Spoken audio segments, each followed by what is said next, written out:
greater interest in exporting, which is absolutely fabulous. But there's some of this detailed, granular stuff just needs dealing with. Let's hope he's listening. Mary, thank you very much for coming on the programme. Nice to see you.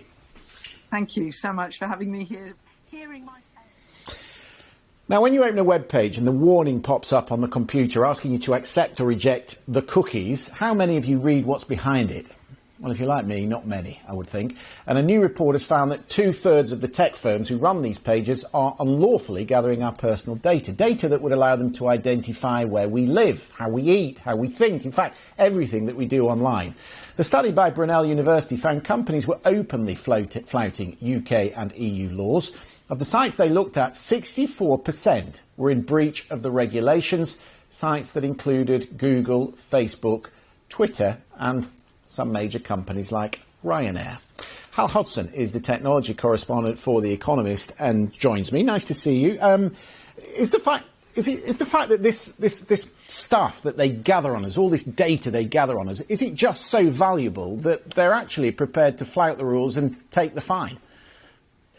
That's definitely one way of looking at it. They use this data to target us with advertisements, and the advertisements lead you to buy things, and that's what makes the internet economy go round. And the other side of it, it's not just that it's so valuable and they're going to keep doing it, it's also that there haven't really been widespread consequences for anyone yet. The tech giants have had a few $10 to $100 million euro fines, but they fight those in court, and the vast majority of companies doing this haven't had any consequences yet. So there's no reason to stop so far.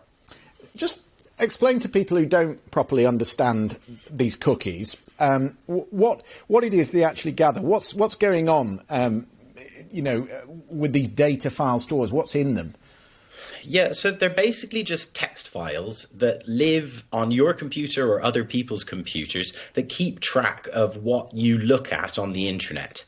And they are recording things, say if you went to a website, your dentist's website, and you booked an appointment, that dentist website might send some cookies to advertising exchanges which said, this tracking number associated with this person, that's you, has just, gone for a filling. That's a very mundane example. But now imagine that happening with every single web page you ever visit. What we're talking about has actually been legitimately, in my view, called the biggest data breach of all time, and it is ongoing. Tom, do you click accept when you look at a website and the cookie thing flashes up? I just, about an hour ago, I wrote on my laptop the words to say on this programme, you should never accept cookies ever. And then I joined Zoom to join you guys, and I had to accept them to get on this programme. So they're quite hard to get around. It's quite clear that the companies, that anything you get on the internet, you get for free, and you get most of the things on the internet for free.